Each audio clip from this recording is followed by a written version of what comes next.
27 hearts beat.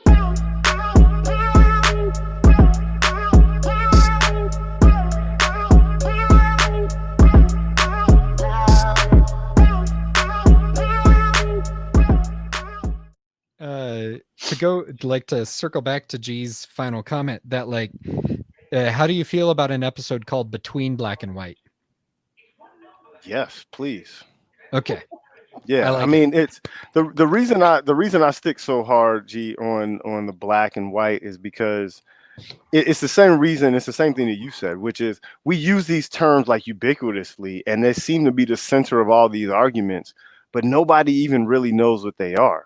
Mm-hmm. You know, no one can define them, and it's because we all live in that gray area, right? And so that's why I want us to really have a conversation around it, because what I'm finding is that there are so many variables that go along with it. And so it's good to have that discussion out and open, because everybody kind of says that, well, it could be this, it could be that, it could be this. And so everybody is living with all of these different possibilities. And I want to focus more on that. But I think the best way to do it is to get people to understand that there isn't a one construct of whiteness and blackness that everybody can follow as the litmus test. So that's kind of my hyper focus on the word, but I agree with you 100%.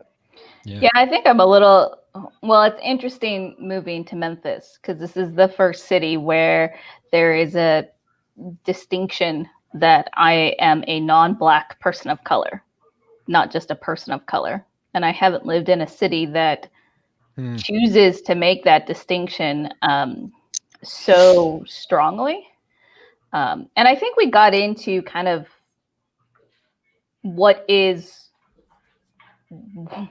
white power or white power dynamics, for lack of a better word, but there was just a lot more farther to go into whiteness. And I would argue, Royce, not on that title, because I don't like it as a definition of what is not white and black.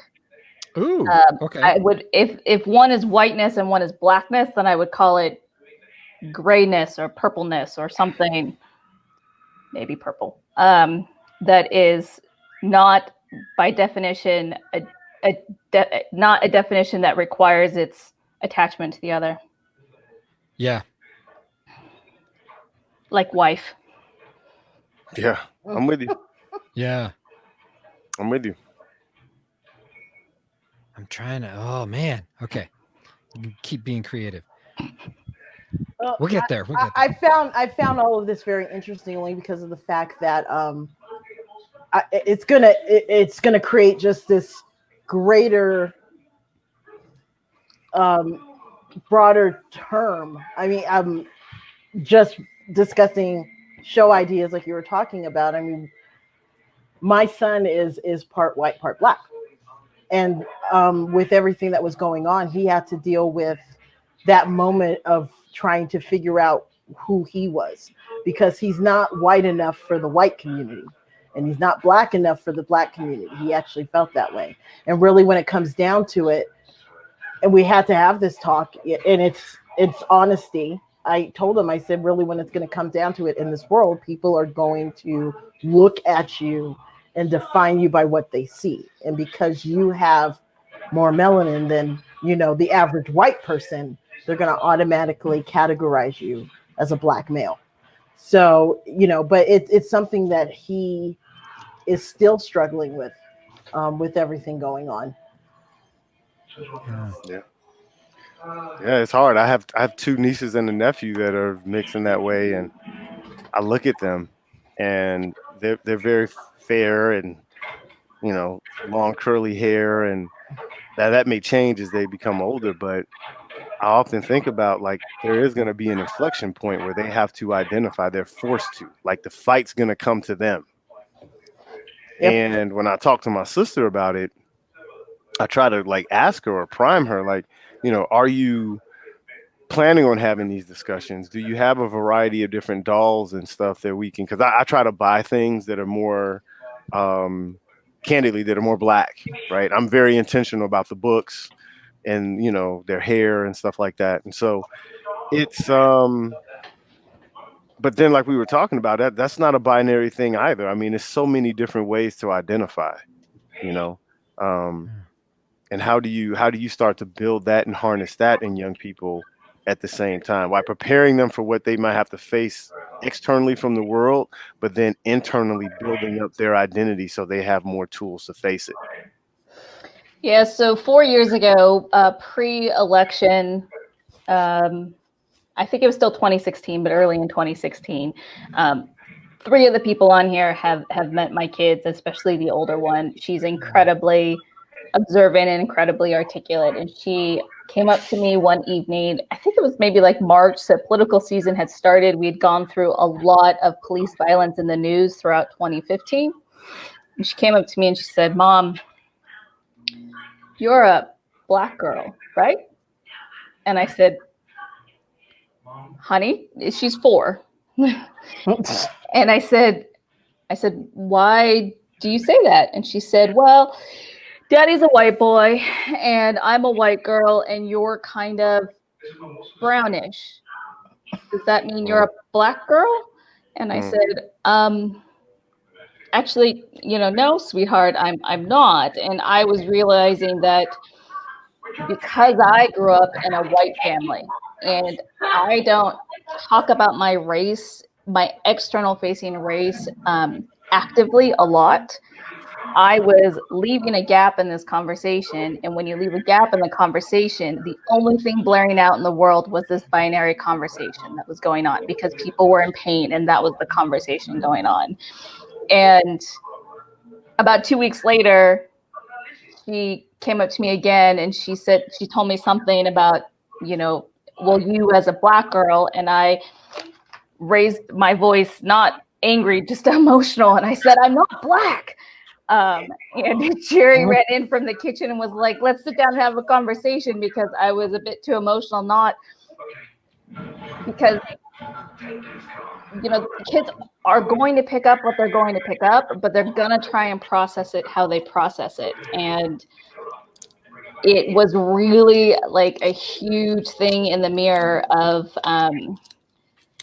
if you don't put more active voices into the conversation, it's going to default to the loudest voices that are in pain right now, which creates a binary conversation. Yeah. I think, Kelly, your notion of calling it beyond the binary, I love it, because we can say beyond the binary of race, beyond the binary of gender. We could do a number of things, or we could just call it beyond the binary and cover it whatever the fuck we want. But that's going to fit in an hour. We're covering everything in the middle. You have these broad topics, then you're like, okay, 45 minutes, go.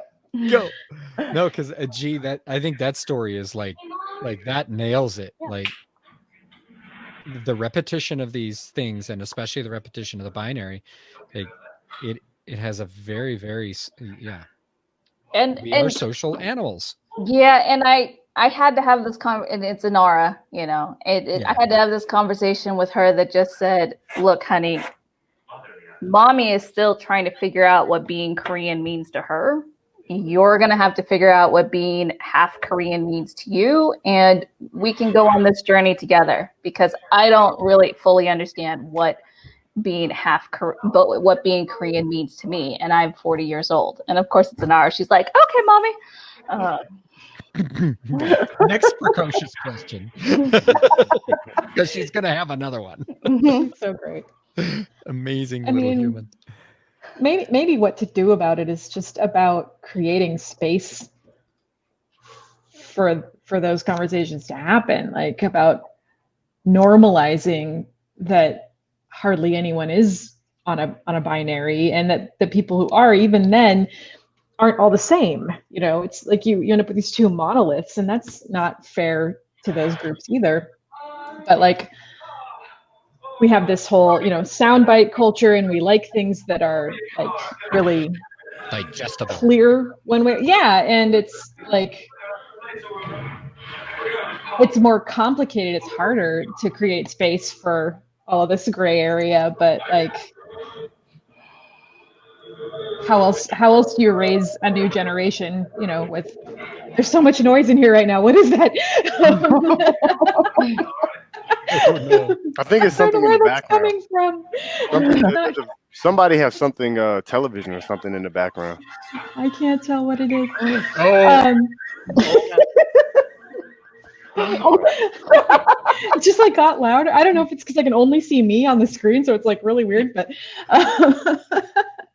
anyway, I'm babbling. But I just like, how do we create our systems and our families and our social groups that default to holding space for complexity?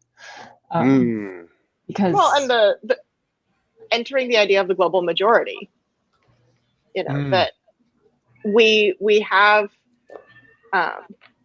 this discussion, and it'll inevitably happen when you're in a room of managers who are trying to solve a problem like it's a simple thing of like, okay, well, where are we at with parity this week? And it's like, well, it's not parity because representative of the world is not one or another, right? We have these, like, if you try to get to a global statistical majority representation,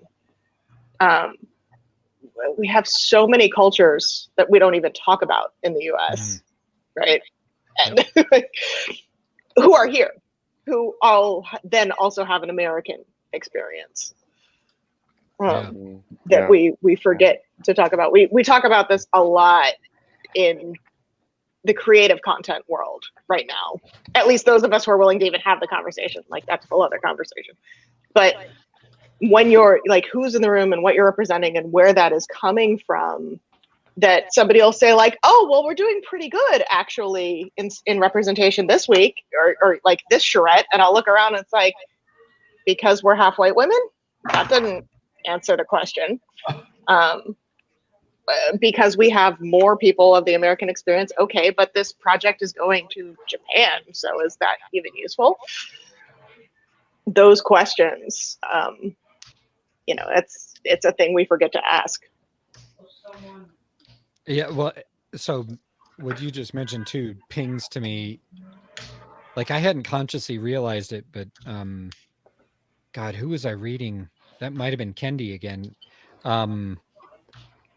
The number one demographic that has benefited from affirmative action in this country is white women. Yep. Like, so it, and affirmative action is being dismantled more and more, every court decision lately. So, and they're using model Asian Americans to dismantle it.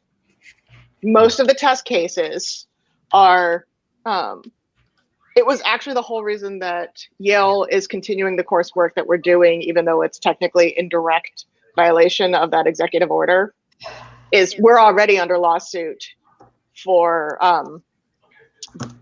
the affirmative action programs being too against our Asian American students because they already have such a level of representation within the university.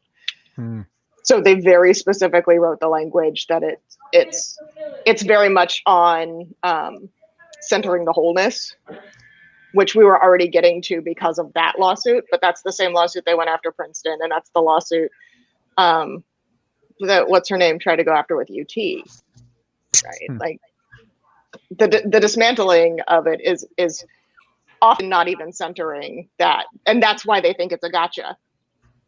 Right? Yeah. Well, look, this group can do it. Yeah. I mean, that gets into a whole other discussion about bootstrapping and rugged individualism and like those things as sort of American cultural values and where that fails us. But I feel like that's an entirely spin-off topic. It's true. Very much, very true. Process question, y'all.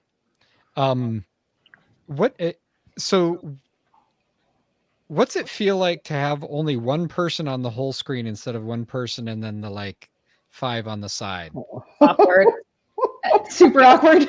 I don't like it when your guys' faces disappear because I'm talking to you. So I don't mind if my face is spotlighted, but I want you to leave the other faces in front of me because my most uncomfortable is like that. Oh yes, that's much better. Yeah, that's nice.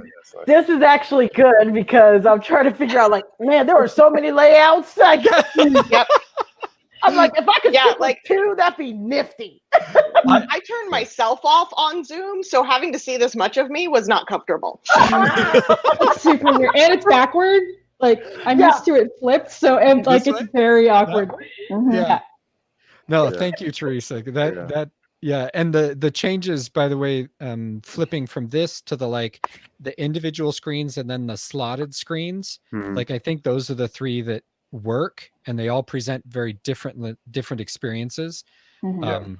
Thank you, Teresa, for all the transitions between. Yes. Oh my gosh, it's beautiful. I mean, it makes such a difference. I've gotten text messages already just from a production standpoint and just how the show flows, because it does. When the visuals change, a lot of people watch as well as listen, and so it keeps people engaged just when the views change. So it's been great.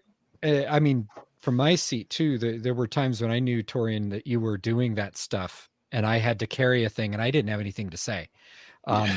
So like from a co-host standpoint, I also am just like, oh, thank you so much, because it means like Torian's saying things. I'm like, that's good, because I had nothing there. Thank God Teresa's doing this so that Torian can be talking right now, because I got nothing. Well, it was interesting. I will say that. I'm just like, I don't know how you were doing this before, that you're like, let me click this. Oh, wait, hold on. No, let me do this one. Yeah, man. And this is all new, because this is the most we've had on one screen. And you think it's going to do one particular thing. And then when you click on it, it's like, oh, okay, I didn't expect it to do that. And so the popping up of the questions was perfect too. Oh, it's great. Like it was, and did you notice that when you did that, more comments automatically came in? Yep. Like, I was noticing that. It's huge. It's so huge. All right. How are we wrapping the after party, y'all? Yeah. This is so much fun. I realized that we Cocktail. didn't have that discussion. I was like, cocktails. I have a different cup for that. Yeah. It's downstairs. Oh God, no. I have to work out tomorrow. I can't. Okay. So I guess we could just wrap it by thanking everybody for thank you. And inviting you back. Like yes. We just scratched the surface of where we can go. I think we all know that from a conversation standpoint. Our backgrounds, the opinions that we have, and what we bring to the conversation. So we really want to invite you guys back out sooner than later, and we dive into some more stuff. Playing that in the gray sandbox. Did we say sandbox? What do we call it? Slime box. Slime box. Sorry. Yes, the gray slime box. I'm hooked on Beyond the Binary. Like that was Kellie's. Yeah. I feel like I stole that from somewhere and I can't remember where. So I don't even care. credit me. We're crediting you. That's right. That's right. If it isn't That's Make it a copyrighted, series. we're taking it. So what? I got a question. Yeah. What is everybody doing for sanity care next week? Oh, A show. Yeah, pretty Doing much. A show. Monday. Yeah. What are we doing Monday? Power and policy. Yeah, so Yeah. we're gonna talk. We're gonna kind of set up the election and stuff like that, and talk about it. But it's, I've designated the day before, day of, and 3 days after. Not leaving, not doing anything. I'm staying in one place. I'm not gonna consume a whole lot of media or anything. I'm just gonna chill out, because I think we're gonna see some pretty interesting reactions. I'm not saying in a bad way, but just this is a pivotal point in American history. So Yeah. I want to be present for it. Thank you 3 for coming on. Like, for first off being fans of the show, and for watching, Yes. and like all your great feedback behind the scenes. Yes. Yeah. Y'all, it really, it means a ton. And then for being willing to come on, I think the first reaction was, what the hell are we going to talk about? I was like, Plenty. we are not going to have an issue there. The 3 of Plenty you to could talk drop about. in and talk about any number of issues, because you're just Considering that last night we threatened to just center the show on your 4 questions and how they were at the center of the discussion as it was. that. And apparently where is it? cat buttered bread conversation. Oh, yes, it's true. The anti-gravity, the BFAD device, There it is. the buttered feline anti-gravity device. Torian looks confused. I'm Torian, confused on that. if you throw a cat off a ledge, it lands on its feet. If you throw a piece of bread off the table, it lands butter side down. So if you butter a piece of bread and strap it to a cat, how does it Back land? of a cat. It's Spain. On his feet. Okay. I don't know who even began to thought that and put those two things together, but I admire their creativity.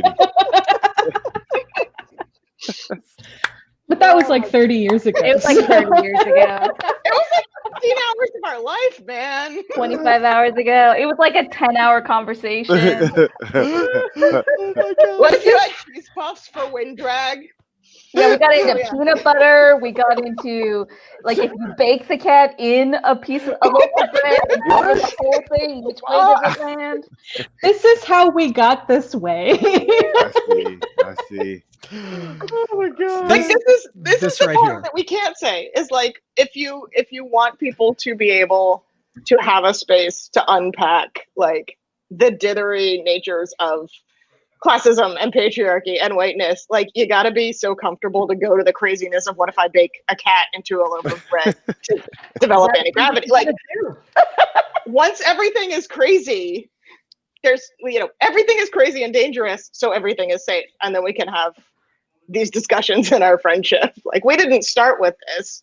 Half of the conversations from my childhood, even though they lived in it, we don't have the conversation.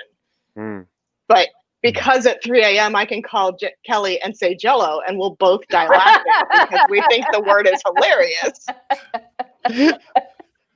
I can also, when I was in the middle of a production 5 years ago, go, fuck, my TD just flat out informed me that the problem I'm having at work isn't my problem, it's sexism, and I don't even fucking see it because I'm so used to it. What do I do with that? Like, that this level of comfort over Jello and cats is the level of comfort that gets us to that conversation. Gotcha. It's the best kind of family. It is. Oh goodness. It is. Yeah. Thank you guys. Much We like really this one. appreciate your time. Yep. We really appreciate it. Thanks, guys. Yeah. This, All right. Thank you. guys. This All has been right. fun. Until next time. Great.